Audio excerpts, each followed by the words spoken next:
habbah. Perumpamaan orang yang menafkahkan hartanya di jalan Allah bagaikan dia menanam satu biji. Dari biji itu muncul batang, dari batang itu muncul cabang, muncul ranting. Dari setiap cabang dan ranting itu muncul buah sebanyak 100 biji. Jadi 7 kali 100 berarti 700 biji. Begitulah Allah membalasnya apa yang kita lakukan. Tapi kadang-kadang kita kan enggak mau berangkat ke masjid, bertanya sama istrinya, "Bu, ada kepeng beci gitu." Nah, kepeng beci yang dicari. Buka dompet pada hari Jumat, di dompet itu ada yang warna merah, ada yang warna biru, ada yang warna kusam, macam-macam. Yang kusam itu yang diambilkan, dimasukkan ke masjid. Kenapa tidak mengambil yang merah yang paling besar itu? Kenapa? Karena kita ragu atas kekuasaan Allah Subhanahu wa ta'ala. Al-Maghfurullah sudah mengajarkan kepada kita santunan kepada anak yatim, mendirikan madrasah dan berbagai macam usaha-usaha yang lain, ikhtiar yang lain. Oleh karena itu kewajiban kita sekarang adalah melanjutkan apa yang sudah dilakukan oleh Al-Maghfurullah. Yang ketiga adalah menyambung silaturahim dengan orang-orang yang dikenal oleh Al-Maghfurullah, yang sudah dikenal oleh orang-orang tua kita yang sudah meninggalkan kita. Peristiwa malam ini adalah menyambung silaturahim.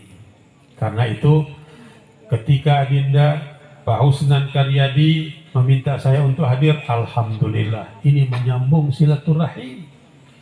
Bukan hanya kepada keluarga beliau, keluarga almarhum, tetapi juga kepada jamaah kita yang sekian banyak ada di sini, menyambung kembali silaturahim. Oleh karena itulah, ma'asyiral muslimin muslimat rahimakumullah, jangan pernah putus silaturahim di antara kita.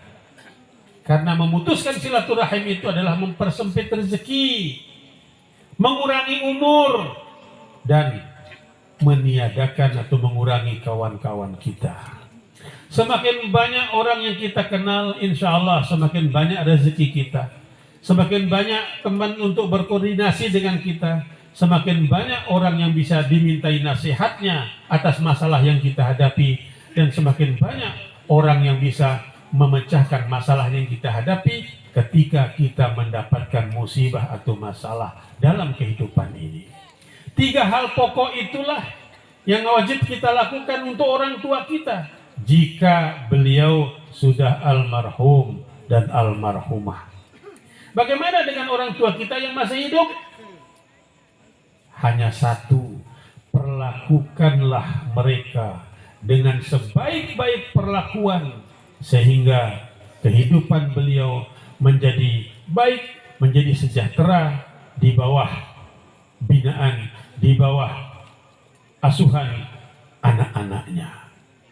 Kita tidak bisa membayangkan Bapak Ibu sekalian ketika kita masih kecil, lahir tidak bisa apa-apa, tidak punya apa-apa, tidak punya kemampuan apa-apa, dibesarkan oleh orang tua kita, dididik, dibina, sampai kita menjadi anak yang dewasa, menjadi orang, menjadi manusia. Ketika kita anak-anak ini sedang pas-pasnya, gagah-gagahnya, sedang kuat-kuatnya, ekonominya, fisiknya, lalu orang tua kita dalam kondisi yang lemah. Disitulah perlu kita menyantuni mereka, memperlakukan mereka dengan sebaik-baik perlakuan, terutama sekali ibu kita. Ketika Rasulullah Sallallahu Alaihi Wasallam ditanya, "Ya Rasulullah, kepada siapa kami berbakti?" Rasul menjawab, "Kepada ibumu." Kemudian, "Kepada siapa lagi ya Rasulullah?" "Kepada ibumu." Kemudian, "Kepada siapa Rasulullah?" "Kepada ibumu." 3 kali Rasulullah menyebut kepada ibumu. Barulah kemudian pertanyaan yang keempat diucapkan, "Kepada siapa lagi ya Rasulullah?" Nabi kita yang mulia itu menjawab, "Kepada bapakmu." Kita mama-mama nih, dedek gagah-gagah lalu, dedek bangga-bangga lalu, ya. Kita sering mengatakan, "Kamu hidup, saya biayai dari keringat saya," kata bapaknya. Kalau tidak ada saya sebagai bapak, kamu tidak akan bisa menjadi apa-apa. Itu kata kita sebagai seorang bapak. Tetapi yang paling banyak jasanya kepada kita ternyata adalah ibu kita. Sering saya kemukakan, mengapa ibu itu lebih banyak disebut oleh Nabi dibandingkan dengan bapak? Atas dasar apa ibu-ibu yang melahirkan kita itu lebih banyak kita harus berbakti kepada dia, lebih utama kepada ibu dibandingkan dengan bapak? Ternyata jawabannya, Bapak dan Ibu sekalian, ibu-ibu itu minimal memberikan, mengeluarkan 6 cairan kepada kita yang masih sejak kita lahir. Kalau bapak berapa nanti kita hitung. Ibu itu 6 minimal. Pertama apa? Selama 9 bulan 20 hari kita dikandung oleh ibu kita. Selama itu pula ibu kita memberikan nutrisi kepada kita lewat apa yang disebut dengan tali pusar. Tali pusar itulah yang menghubungkan rahim dengan apa yang dimakan oleh ibu kita. Dari situ selama 9 bulan 20 hari. Kalau bapak-bapak ada enggak? Ya, secara langsung tidak ada, tetapi mencari nafkah pasti ada. Yang kedua adalah itu cairannya, cairan nutrisi yang diberikan oleh ibu kita kepada kita. Nah, oleh karena itu bagi ibu-ibu yang mengandung hendaknya tentu harus makan yang bergizi supaya anak-anaknya sehat, nutrisinya bagus, maka tidak ada nanti anak yang lahir stunting, anak yang lahir cacat. Bapak Ibu sekalian, sekarang ini kita menghadapi masalah di Lombok Timur ini, gizi buruk, stunting. Apa sebabnya? Pertama antara lain adalah banyak terjadi pernikahan dini anak-anak kita. Usia 16 tahun sudah dinikahkan, 17 tahun sudah dinikahkan, padahal undang-undangnya menyatakan minimal 19 tahun barulah seorang perempuan, seorang wanita bisa dinikahkan sesuai dengan perundang-undangan yang berlaku. Tapi kadang-kadang anak-anak kita juga banyak yang tidak sabar, orang tuanya juga banyak yang tidak sabar. Masya Allah, 15 tahun sudah dinikahkan. Jika masih ada terjadi seperti itu, maka orang tuanya sekarang ini bisa dituntut di meja hijau, memaksakan anak-anaknya dinikahkan pada usia dini. Ada undang-undangnya sekarang. Karena itu sekarang ada awik-awiknya juga di tingkat desa. Karena itu jika ada Pak Kades, jika ada Pak Kadus menyetujui pernikahan di bawah umur itu, maka dia akan mendapatkan resiko pidana, itu masalahnya. Sekarang ini banyak anak-anak kita yang sudah dilarikan ya, dipaling apa istilahnya itu, ya dilarikan ke rumah laki-laki, usianya belum mencapai 19, negosiasi. Sampai Pak Camat kemarin turun negosiasi kalau tidak salah, Pak Kades turun negosiasi agar anak itu tidak dinikahkan. Alhamdulillah tidak jadi menikah, usia 16 tahun. Masih tunggu 3 tahun lagi baru dia berhak untuk dinikahkan. Itu upaya kita mencegah jangan sampai ada anak yang lahir stunting, anak yang lahir gizi buruk, karena orang tuanya, terutama sekali ibunya, rahimnya belum siap untuk mengandung seorang anak. Usianya masih dini. Yang kedua adalah setiap ibu yang melahirkan itu pasti mengeluarkan cairan darah ketika dia melahirkan.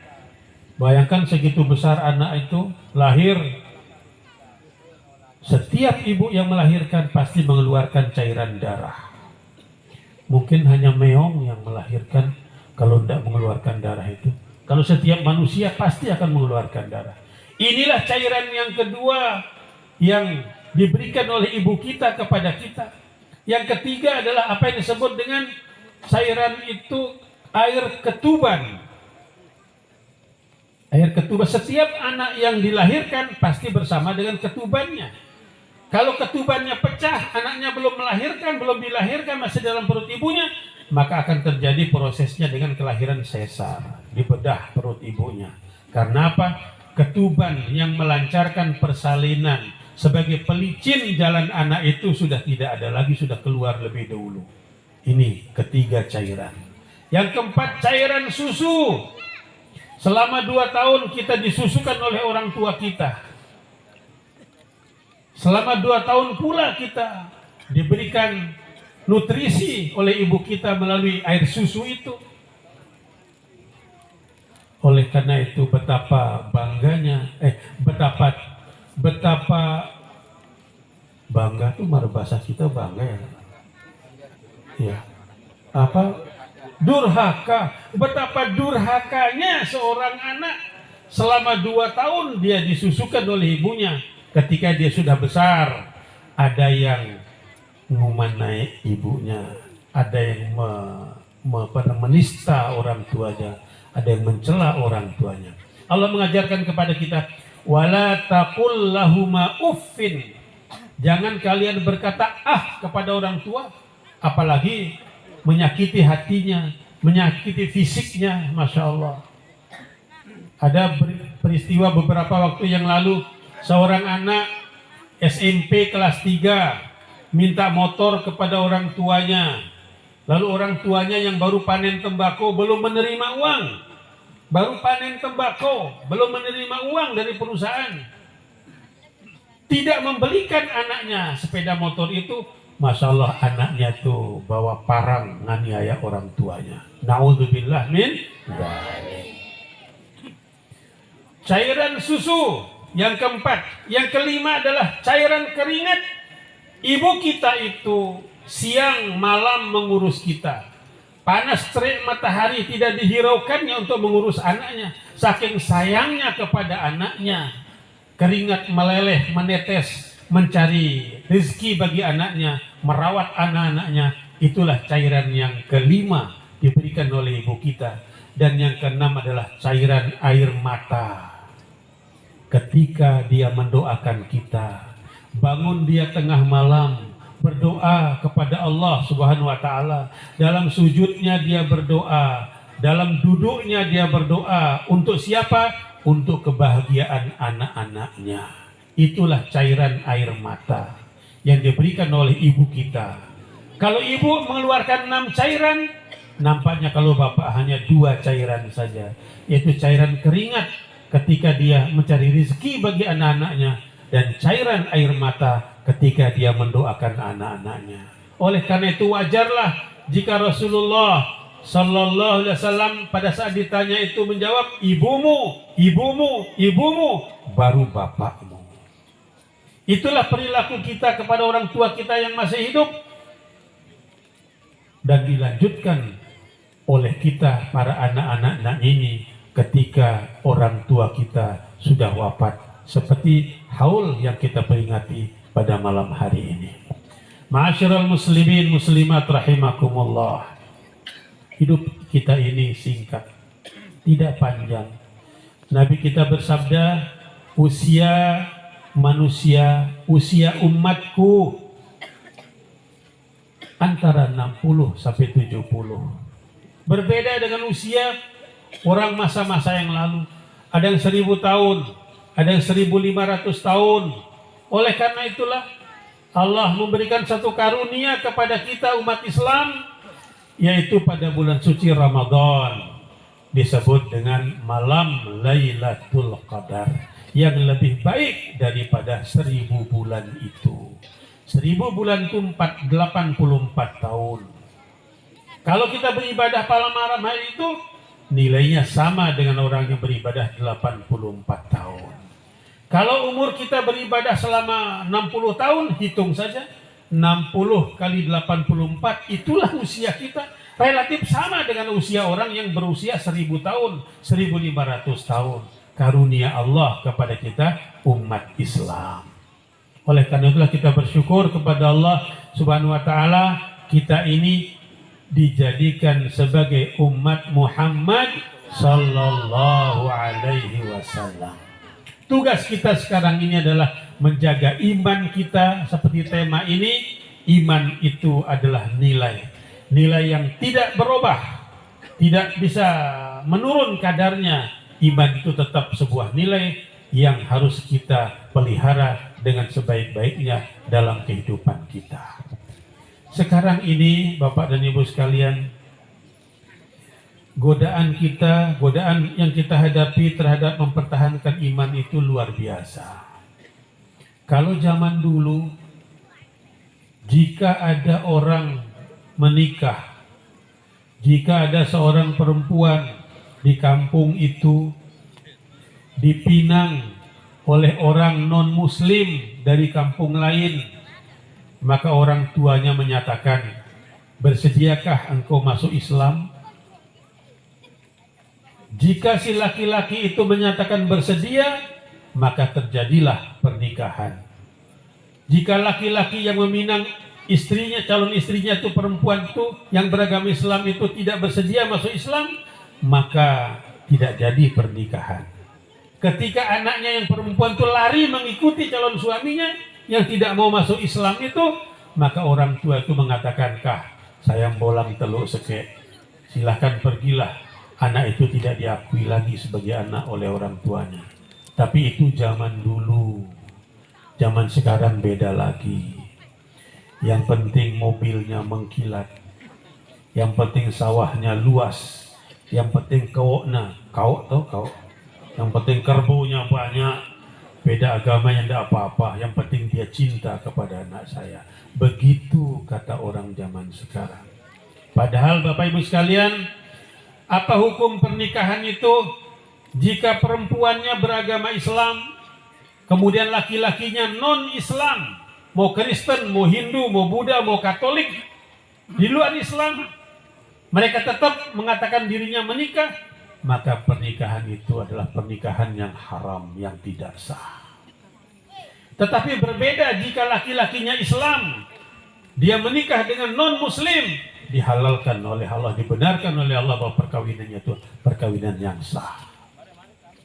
Sekarang ini banyak terjadi Bapak Ibu sekalian. Di mana-mana kita lihat, di televisi, di koran, begitu gampangnya orang pindah agama dari Islam kepada agama yang lain.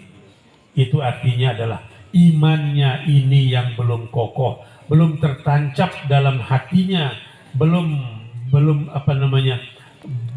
kokoh imannya di dalam dirinya, sehingga tantangan yang hanya sekecil itu saja dia bisa murtad dari agamanya. Na'udzubillah min dzalik. Ma'asyiral muslimin muslimat rahimakumullah. Inilah yang dapat yang sampaikan pada malam hari ini.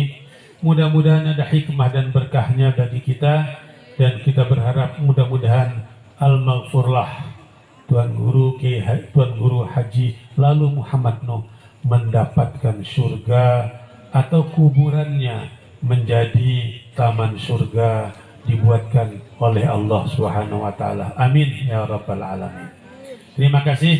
Hadanallahu wa iyyakum ajma'in. Jika ada tutur kata yang kurang berkenan, hilaf, salah tingkah laku yang tiang lakukan, mohon maaf yang sebesar-besarnya. Billahi taufiq wal hidayah. Wassalamualaikum warahmatullahi wabarakatuh.